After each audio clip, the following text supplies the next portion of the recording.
देखिए यहाँ पे इस वीडियो में आज हम लोग कुछ कॉम्प्लेक्स नंबर के प्रॉब्लम सॉल्व करने की कोशिश करेंगे। ठीक है, ये अलग अलग कॉम्प्लेक्स नंबर के अलग अलग कॉन्सेप्ट पे प्रॉब्लम्स हैं। तो आइए इसमें देखते हैं।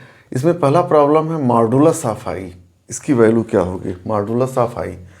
तो मॉडुलस ऑफ आई आपको बताना है। आपको पता है कि कोई कॉम्प्लेक्स नंबर है a प्लस आई बी, इसका मॉडुलस क्या होगा?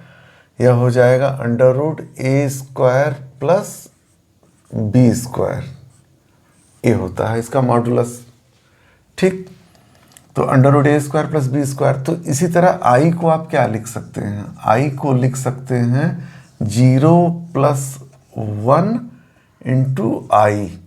तो आपको बताना है मॉडुलस ऑफ आई। इसका मतलब LHS में मॉडुलस लगा दिए तो RHS में भी ये लगाना होगा। अब यहाँ a की वैल्यू क्या है? 0 और b की वैल्यू क्या है? 1। तो इसको लिख सकते हैं under root 0 square plus 1 square. तो यह हो जाएगा अंडर रूट 1 यानी 1। ये आंसर आ गया। ठीक, इसमें तो कोई प्रॉब्लम नहीं है, बहुत सिंपल सा क्वेश्चन था मॉडुलस ऑफ आई। अब इसमें देखिए इस क्वेश्चन में क्या बोल रहा है सेकंड प्रॉब्लम में कि x square plus 3 is equal to 0। एक क्वाड्रेटिक इक्वेशन दिया हुआ है और इस क्वाड्रेटिक इक्वेशन के दो सॉल्यूशन हैं, Z1 और Z2। ठीक, तो आपको बताना है कि what will be the value of ReZ1।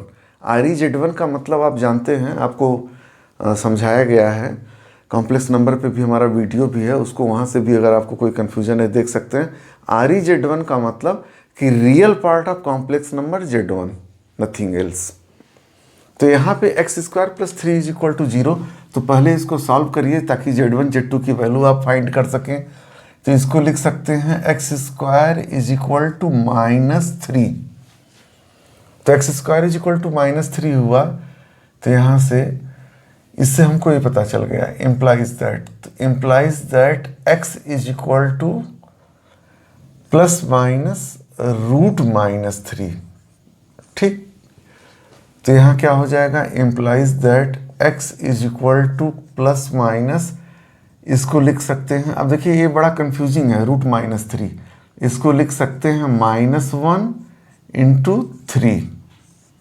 भाई -1 इंटू 3 मतलब -3।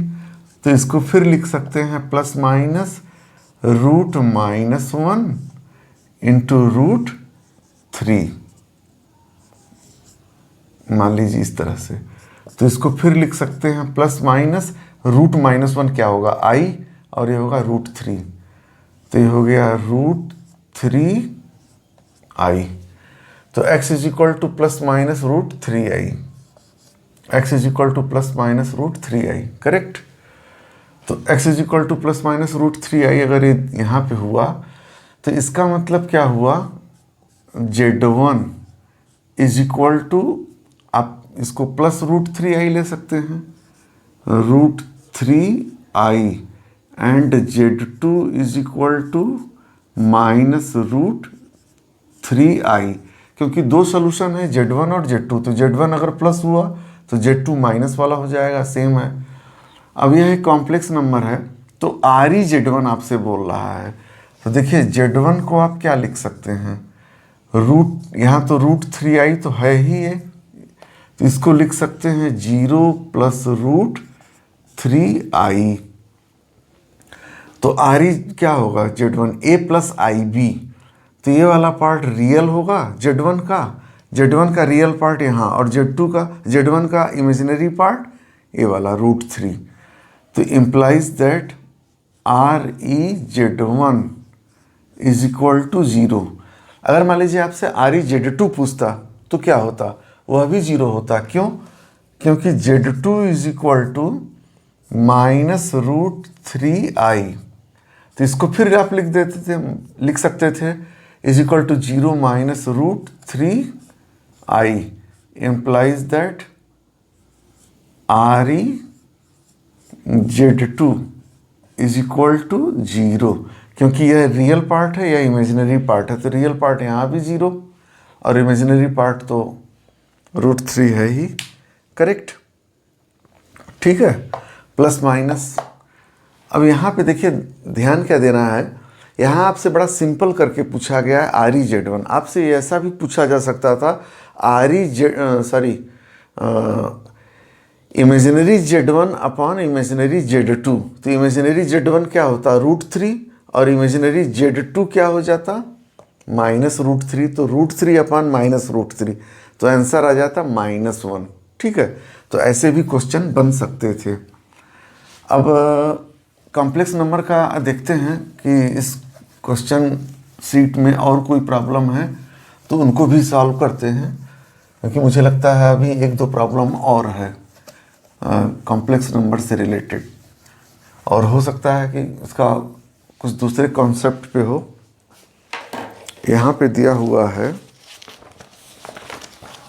ये आपका क्वेश्चन कॉम्प्लेक्स नंबर से रिलेटेड। एक क्वेश्चन है 1 + i upon 1 - i whole to the power m is equal to 1, then list positive integral value of m is. ये video में हमको लगता है जो पहले वीडियो हमारा कॉम्प्लेक्स नंबर पे है उसमें सॉल्व किया गया है, इसको आप कर सकते हैं। यहाँ पे कुछ और क्वेश्चन हैं कॉम्प्लेक्स नंबर से रिलेटेड। हाँ, इसको एम्पलीट्यूड ऑफ -1 + i√3, -1 + i√3, ये क्या होगा -1 + i√3, इसका amplitude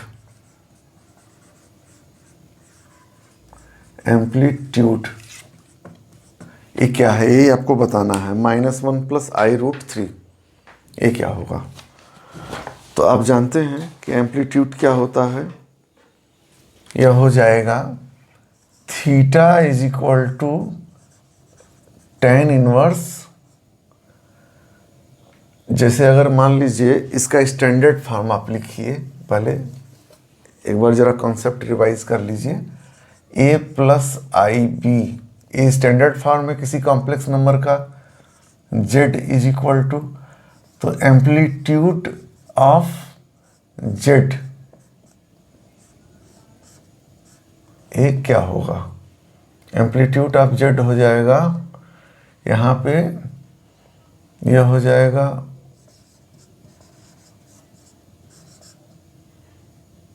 is equal to tan theta से हम लोग इसको लिखते हैं, amplitude of z is equal to theta is equal to tan inverse b/a, ये होता है। ठीक है, इसका मतलब क्या हुआ कि if theta is the amplitude then tan theta is equal to b/a। ठीक है, तो यहाँ पे इसमें बताना है कि क्या होगा। अब देखिए यहाँ यह a + ib में है, तो इसको हम लोग, आपको ध्यान होगा कि आर्गंड प्लेन में जब रिप्रेजेंट करते थे कॉम्प्लेक्स नंबर को तो इसको लिखते थे x + iy। तो रियल पार्ट x एक्सिस पे रिप्रेजेंट होता था और इमेजिनरी पार्ट y एक्सिस पे। ठीक है, तो यहाँ x निगेटिव हो गया और y पॉजिटिव है। देखिए +i√3, x निगेटिव। तो यहाँ अगर इसमें देखेंगे तो आपको कहाँ पे मिलेगा, किस क्वाड्रेंट में, x निगेटिव लेकिन y पॉजिटिव, यह मिलेगा सेकेंड क्वाड्रेंट में। ठीक, तो मान लीजिए इसके लिए भी एम्पलीट्यूड थीटा होता तो हम क्या लिखते, tan theta is equal to b/a, यानी √3/-1, तो -√3। ठीक, अब -√3 यहाँ आ गया tan थीटा, तो ये क्या हो जाएगा, tan थीटा की वैल्यू सेकेंड क्वाड्रेंट में तो वैसे भी tan थीटा निगेटिव होगा और निगेटिव आया भी है यहाँ, तो ये हो जाएगा -tan पाई थीटा के किस एंगल के लिए, tan थीटा √3 होता है 60 डिग्री के लिए, तो इसको लिख सकते हैं π/3। ठीक, तो थीटा क्या होगा, यहाँ पे, तो यह इम्प्लाइज दैट tan पाई ए पूरा पाई माइनस पाई बाई 3 यहाँ आकर के रुकता, ठीक, पाई माइनस पाई बाई 3। अब माइनस कैंसिल हट गया क्योंकि पाई माइनस पाई बाई 3 लिख दिए, इसका मतलब वो सेकेंड क्वाड्रेंट में आ गया, तो यहाँ माइनस लिख के नहीं लिखेंगे और इसकी वैल्यू क्या होगी, tan 3 पाई माइनस पाई यानी 2 पाई बाई 3 ये हो गया। तो इसका मतलब tan theta is equal to tan 2 pi by 3 implies that theta is equal to 2 pi by 3। ये एम्पलीट्यूड हो गया, theta is equal to 2 pi by 3। और इसमें देखिए जो ऑप्शन दिया गया था, इसमें ऑप्शन है ए 3 पाई बाई 2। इसके ऑप्शन क्या थे, एमसीक्यू फॉर्म में था 3 पाई बाई 2, बी था 2 पाई बाई 3 और सी था पाई बाई 3 और डी था माइनस पाई बाई 3। ठीक है, तो यहाँ पे हो जाएगा हमको tan थीटा 2 पाई बाई 3, ये आंसर हो गया। ठीक, अब इसमें एक क्वेश्चन और है, वह भी बिल्कुल बेसिक कॉन्सेप्ट पे है। इसमें बोल रहा है, इस क्वेश्चन को मैं लिख देता हूँ जो अगला आपको बताने जा रहे हैं, क्योंकि ये स्टेटमेंट आपको पता होना चाहिए। है बहुत सिंपल चीज़, लेकिन उसकी मीनिंग स्टूडेंट समझने में कई बार गलती कर देते हैं। इसमें दिया गया है इस क्वेश्चन में, if x and y belongs to R, x, y belongs to R, then x plus iy is a non-real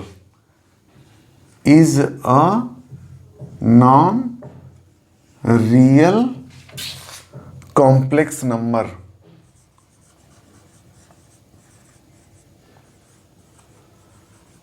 Non-real complex number. If इसमें ऑप्शन ए है, ए भी एमसीक्यू फॉर्म में है, x is equal to 0, B y is equal to 0, C y is not equal to 0 and D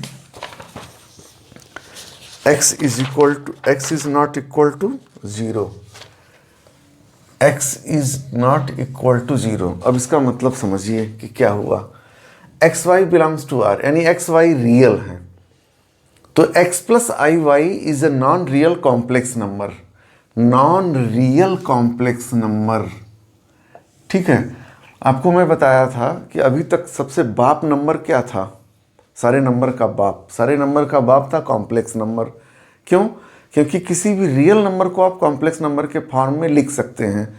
जैसे 1 एक real number है, integer है, positive integer है, ठीक है, तो 1 को आप लिख सकते थे कॉम्प्लेक्स नंबर के फॉर्म में। कैसे? 1 प्लस 0 i, इसका रियल पार्ट तो 1 हो गया, इमेजिनरी पार्ट 0 है, तो हर नंबर को हम रख सकते हैं। ठीक है, तो 1 कैसा था, 1 था रियल कॉम्प्लेक्स नंबर था। तो नॉन रियल कॉम्प्लेक्स नंबर एक कब होगा, नॉन रियल यानी रियल नहीं होना है इसको।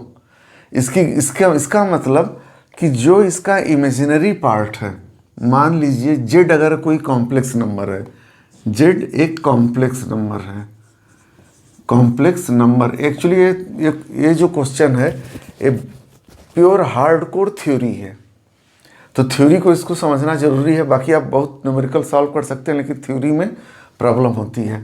तो जेड अगर कॉम्प्लेक्स नंबर है मान लीजिए, तो यहाँ पे क्या होगा, जेड अगर आपका कॉम्प्लेक्स नंबर था तो इसमें नॉन रियल कॉम्प्लेक्स नंबर होने के लिए imaginary z never equal to zero, क्योंकि इमेजिनरी पार्ट जो है जेड का उसका एग्जिस्टेंस होना चाहिए, not equal to zero, sorry not equal to zero, imaginary part का एग्जिस्टेंस होना चाहिए। और एग्जिस्टेंस कब होगा? जब वह जीरो के इक्वल, जैसे यहाँ पे था, यह यहाँ पे रियल कॉम्प्लेक्स नंबर हो गया, क्योंकि यहाँ पे क्या था आपका, imaginary part of one is zero, तो इसमें तो इमेजिनरी पार्ट है ही नहीं, तो ये नॉन रियल कहाँ हुआ? ये तो रियल हो गया।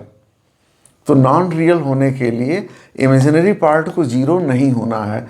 और यहाँ पे क्वेश्चन क्या है, x plus i y question में दे दिया है और x y belongs to R, तो किसको जीरो नहीं होना है? यहाँ से देखिए इसको, तो imaginary part of x plus i y is not equal to zero, तो इसका इमेजिनरी पार्ट क्या होगा?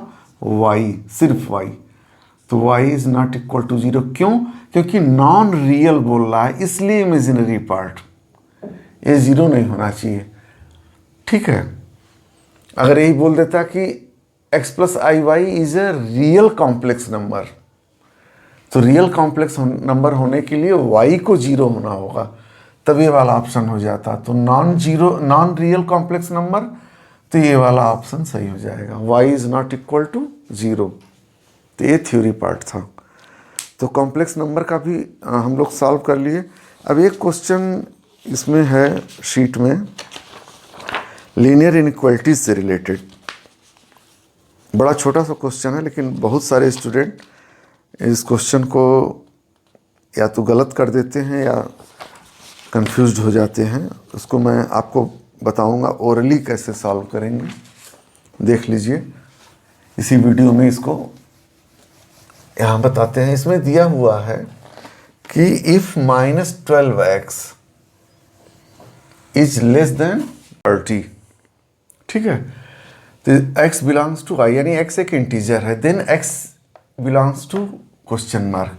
इसके चार ऑप्शन हैं, A B C D, minus infinity to infinity, -3 to 3 open interval, -infinity to 3 open interval, -infinity to -3 closed at -3। ठीक है, चार ऑप्शन है, आपको बताना है। आपको बताया गया था कि जब भी इनइक्वालिटी से रिलेटेड प्रॉब्लम सॉल्व करने हैं तो आप यहाँ पर केवल x रखेंगे, बाकी सबको हटा देंगे। तो यहाँ x रखना है, बाकी कुछ भी नहीं होना चाहिए, कुछ भी है तो उसको भगाना है। तो यानी क्या हटाना पड़ेगा? यहाँ से -12 हटाना है। कैसे हटेगा? -12 से डिवाइड कर दीजिए इनइक्वालिटीज़ के LHS और RHS में। तो जैसे ही आप -12 से डिवाइड करेंगे, इनइक्वालिटी क्या होगी?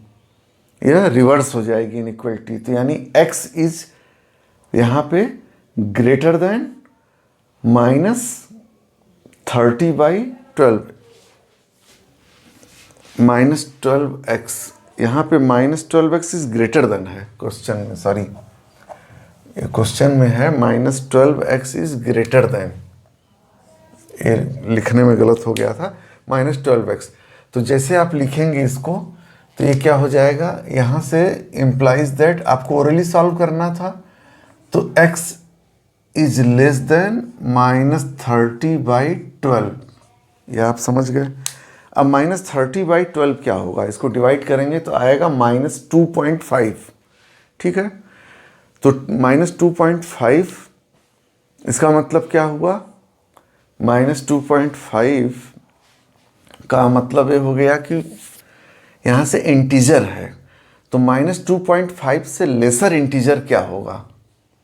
-2.5 से लेसर इंटीजर होगा -3, ठीक है, -3 -4 ये सब -3, इससे लेसर इंटीजर। तो केवल -3 ही नहीं होगा, -3 -4 -5 कुछ भी से -इन्फिनिटी तक वो सब इंटीजर होंगे, लेकिन -3 को इंक्लूड किया जा सकता है, इसीलिए यहाँ इंक्लूड किया गया है। तो इसका ये वाला ऑप्शन करेक्ट हो जाएगा, ठीक है, इंटीजर है। अगर अगला स्टेप आप लिखते तो इसको क्या लिखते? x is less then -2.5। तो -2.5 से छोटा क्या है? -2.5 से छोटा तो कुछ भी हो सकता है, -2.5 5000001, यह भी उससे छोटा है -2.5 से। लेकिन इंटीजर की बात हो रही है, यहाँ पे दे दिया था इंटीजर, इसको ध्यान में रख के x का सलूशन खोजना है। तो इंटीजर तो यहाँ पे सीधे -3 पे ही गाड़ी जा कर के रुकेगी और उसको इंक्लूड कर लेंगे, ठीक है।